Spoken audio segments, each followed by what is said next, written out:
நான் driving school வந்துட்டு சொல்லிட்டு எனக்கு வண்டி ஓட்ட தெரியாதுன்னு நினச்சிக்காத. நான் பல வருஷம் முன்னாடி செம்ம டிரைவரு. ஒரு 2 வருஷமா டச் விட்டு போச்சு. அதை கத்துக்கலான்னு வந்துக்கிறேன். நீ நார்மலா சொல்ற மாதிரி சொல்லி விடு, நான் பாத்துக்கிறேன். தம்பி நார்மலா சொல்லித்தர மாதிரி சொல்லித்தரேன். ஃபர்ஸ்ட் ஆன் பிரேக்கை மட்டும் ரிலீஸ் பண்ணு. ஓகே. டேய் என்ன தேடிங்கிறாங்க? ஆன் பிரேக் தெரியுங்கிறண்ணா. ஆன் பிரேக் இங்க இருக்குதுப்பா. ஓ 2 வருஷத்துல அதுல மாத்திராங்களா ஆன் பிரேக்க? இங்கதான் இருக்கும் தம்பி. அங்க 3 பெடல் இருக்குல்ல, அதுல கிளச் மேல கலவை. வச்சா சரி ஓகேண்ணா.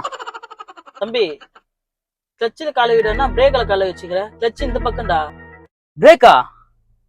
நான் வண்டி ஓட்டும் போல கிளச் இந்த பக்கம் தானே இருக்கும். ஒரு வேலை டெம் பீஸ் தான் விழுது. நம்ம கிட்ட கார் ஓட்டுற மாதிரி சீன் போட்டுருக்காங்க. சரி விடுப்பா, கீ எடுத்து வண்டி ஸ்டார்ட் பண்ணுப்பா. ஐயோண்ணா என்னடா ஆச்சு? இங்க பாருண்ணா, கீ யாரோ வச்சுக்கிறாங்க. கம்பி ஒண்ணு வருமே, அந்த கம்பியை காண பாறான். நானே ஒன்னு அச்சு தத்துக்குள்ள கார்ல இருந்து இறங்கி ஓடுறது. டேய் என்ன தேடிங்கிறாங்க? டோர் எப்படி தெரியுதுன்னு தெரியலண்ணா.